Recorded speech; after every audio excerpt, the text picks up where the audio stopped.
Hello everyone, welcome back to Camila Teaches Camera Jewish History. So today we will be talking about chapter 3.3, and the overreaching question of this chapter is, what were the main aims and policies of the progressive movement and how popular were they? So let's begin.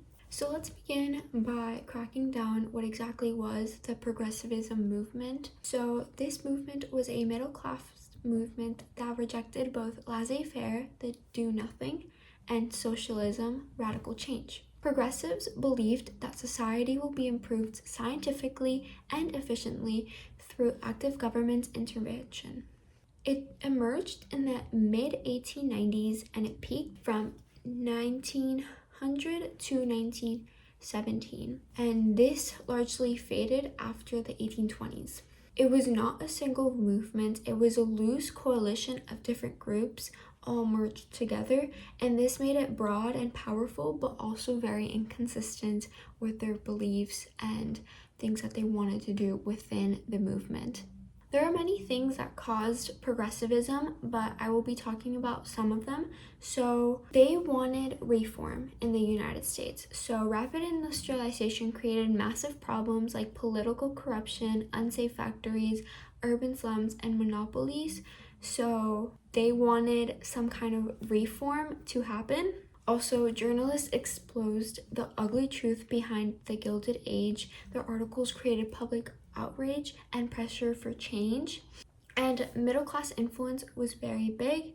The growing professional middle class wanted status and order. Also, ideological influences were a big cause for progressivism. There's two of them. So there's intellectual, which were the ideas of efficiency, science, and sociology, and religious, which was the social gospel. I have here like what that means, but yeah. So now we're going to get into the progressive concerns and the main policies of this movement. So there was the political reform, which was attacking party machines and bosses. Some of the policies were direct primaries and the 17th Amendment, which was direct election of senators. These reforms shifted power back to the voters from corrupt party bosses. There was also prohibition, which was the moral reform, and the timeline of this was that local bans were being placed in many cities, and this led to the 18th Amendment in 1990. It prohibited the manufacture, sale, or transportation of intoxicating liquors. The causes for prohibition was the belief that alcohol caused poverty, domestic violence, and political corruption. This was also the most controversial reform of all. It was hard to enforce and created a massive black market. Many people were trying to find ways to get liquor, and corruption exploded. My favorite of all, female emancipation happened.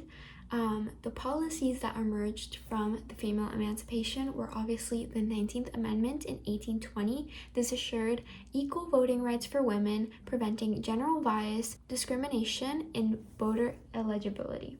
Progressives supported women's suffrage for two main reasons: morally and strategic, because many women were active in the progressive causes. But many progressives still accepted racial limits on voting. Another big important progressive concern was the regulation of corporations to get rid of monopolies and the bosses of the industries. And the key actions were taken by three progressive presidents. The first one would be Theodore Roosevelt. He was the trust buster. He also accepted the Pure Food and Drug Act and the Meat Inspection Act. Then we have Taft. He continued prosecutions. And then last but not least, we have Wilson. He made the Federal Reserve and the Clayton Act. Now, a very important question is, how popular was progressivism? It had many popular aspects, like strong support in cities in the Midwest and the West. It had huge success in the 1920 election, with Theodore Roosevelt and Wilson earning almost 70% of votes in total. Also, women and reformers loved the social changes that were happening for them. But with everything good, there's also lamentations, and there was also unpopularity within the movement. There was a lot of class bias, mainly middle class was involved and often ignored African Americans and immigrants. It was very weak in the South, and many powerful corporations fought back through courts and lobbying. And after 1917, war and the Red Scare shifted focus away from the reform. And that is pretty much it for chapter 3.3. A very important thing I want you guys to learn is the progressive amendments. So we have the 16th, 17th, 18th, and 19th amendments. Learn what they are and what year they came out, and learn how to tie them in with everything that was happening during the progressive era.